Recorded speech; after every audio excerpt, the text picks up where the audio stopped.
Shalom Bapak Ibu Saudara yang kasih Tuhan. Mari kita akan mendengarkan firman Tuhan pada doa umum pada hari ini dengan satu tema dasar kehidupan, terdapat di dalam Lukas pasal 6. Lukas pasal 6 ayat 47 sampai dengan 49.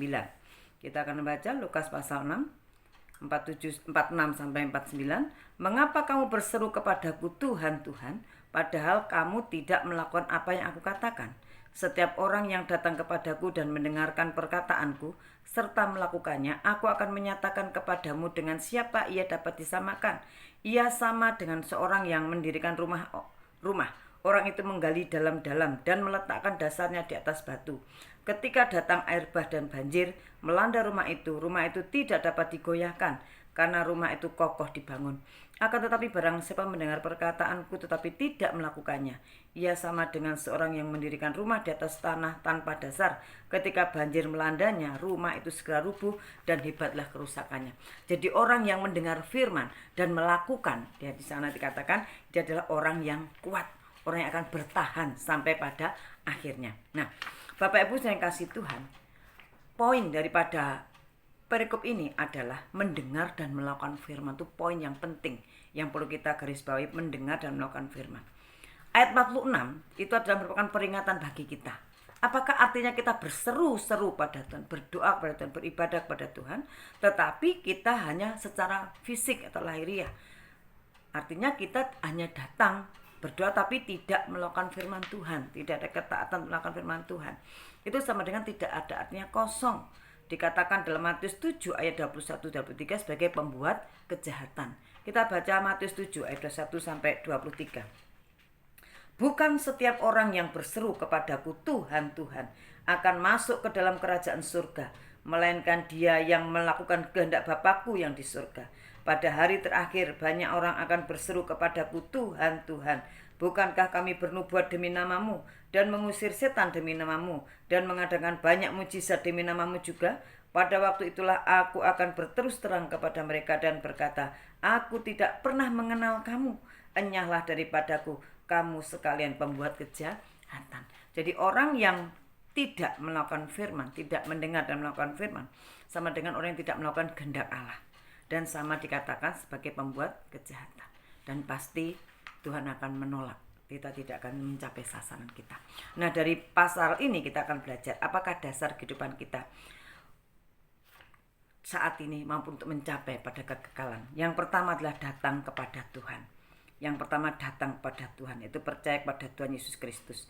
Yohanes 6 ayat 35, kata Yesus kepada mereka, akulah roti hidup, barang siapa datang kepadaku, ia tidak akan lapar lagi, dan barang siapa percaya kepadaku, ia tidak akan haus lagi. Ketika kita datang pada Tuhan, percaya kepada Tuhan, ada satu kepuasan, ada satu yang melegakan depan kita.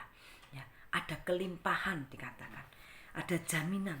Yohanes 10 ayat 10, pencuri datang hanya untuk mencuri dan membunuh dan membinasakan. Itulah iblis yang hanya ingin mencuri sukacita kita, membunuh kehidupan kita, membinasakan sampai pada nanti.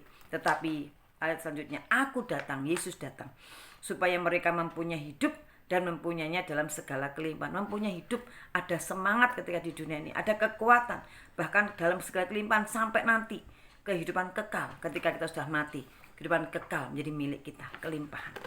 Dan ketika kita datang kepada Tuhan Yesus, kita tidak akan pernah kecewa, karena dia bertanggung jawab atas hidup kita. Dia akan membela dan memelihara hidup kita, meskipun di masa-masa yang sulit seperti sekarang ini, mungkin masa-masa corona. Yohanes 6 ayat 37, semua yang diberikan Bapa kepadaku akan datang kepadaku, dan barang siapa datang kepadaku, ia tidak akan kubuang. Tuhan tidak akan pernah membuang kita. Dalam mungkin kesalahan kita, dalam kelemahan kita, keletihan kita, Tuhan akan selalu mengangkat dan mengangkat kita, menopang dan menopang kita. Tidak akan pernah memandang rendah dalam kehidupan kita ketika kita mau datang kepada Tuhan. Yang kedua, dasar yang kedua, bagaimanakah, apakah dasar kehidupan kita saat ini dan mencapai kekekalan? Yaitu mendengar dan melakukan firman Tuhan. Mendengar dan melakukan firman Tuhan. Apakah pentingnya mendengar firman? Pentingnya mendengar firman adalah Roma 10 ayat 17. Jadi iman timbul dari pendengaran, dan pendengaran oleh firman Kristus. Jadi mendengar firman itu menumbuhkan iman kita. Menumbuhkan iman kita, karena iman adalah dasar yang sangat mendasar yang harus kita miliki di masa kini dan di masa yang akan datang. Karena kalau kita tidak punya iman, waduh, kita jadi orang yang lemah, gampang goyah, gampang lelah, gampang sakit dan putus asa. Roma 1:16-17, Roma 1:16-17. Sebab aku mempunyai keyakinan yang kokoh dalam Injil. Karena Injil adalah kekuatan Allah yang menyelamatkan setiap orang yang percaya, pertama-tama orang Yahudi, tetapi juga orang Yunani. Sebab di dalamnya nyata kebenaran Allah yang bertolak dari iman dan memimpin kepada iman. Seperti ada tertulis, orang benar akan hidup oleh iman. Iman itu menjadi kekuatan dan keselamatan kita. Iman menjadi kekuatan dan keselamatan kita. Nah, perlu iman, perlu mendengar firman supaya iman kita bertumbuh, kita kuat dan menjadi selamat. Lalu yang kedua, apakah pentingnya melakukan firman? Tadi mendengar penting, melakukan juga penting. Apa pentingnya melakukan firman? Sebagai tanda atau wujud nyata iman dan kasih kita, dan bentuk ketaatan kita, penghormatan kita kepada Tuhan. Jadi pentingnya melakukan firman adalah wujud nyata kita, tanda kita, iman kita, kasih kita, penghormatan kita, ketaatan kita kepada Tuhan. Yohanes 14:21. Barang siapa memegang perintahku dan melakukannya, dialah yang mengasihi aku.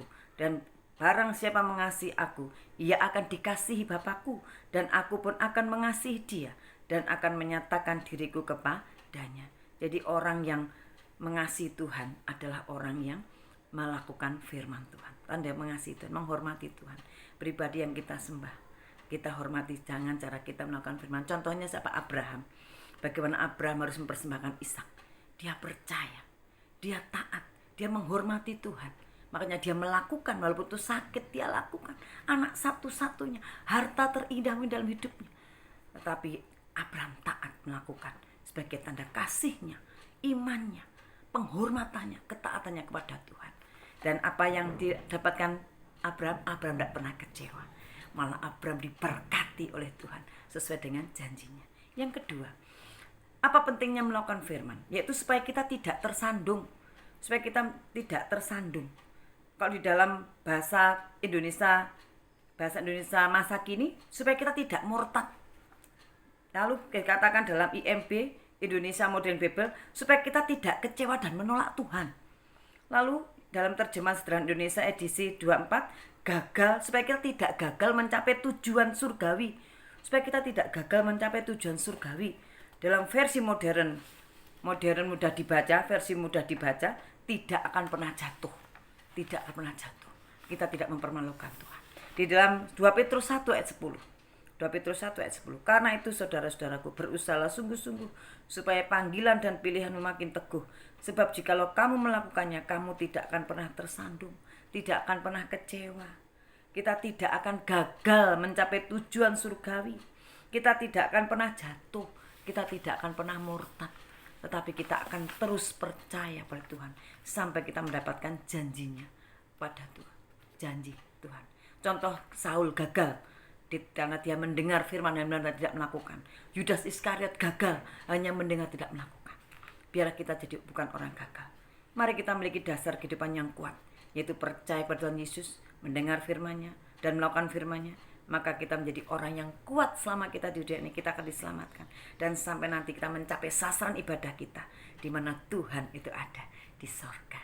Amin. Puji nama Tuhan. Bapak Ibu yang kasih Tuhan, ini kebenaran firman Tuhan hari ini. Mari kita akan berdoa kepada Tuhan. Bapa di dalam surga, terima kasih untuk firman-Mu. Jadikanlah kami orang-orang yang datang kepadamu, percaya kepadamu dengan sungguh-sungguh, melakukan, mendengar firman dan melakukan firman dengan sungguh-sungguh, sehingga kehidupan kami menjadi kuat, berbahagia dan bersuka cita, karena ada jaminan kekekalan bagi kehidupan kami ketika kita mengasihi Engkau, menghormati Engkau dan taat kepadamu, ketika kami boleh mendengar dan melakukan firman-Mu. Terima kasih Tuhan. Saat-saat yang kami tidak mampu, maka kami akan datang kepadamu, berseru, berdoa kepadamu, karena Engkau sumber kekuatan dan sumber keselamatan kami. Terima kasih Tuhan, di dalam nama Yesus bersyukur. Haleluya, amin. Selamat sore Bapak Ibu, dan berkati kita semua.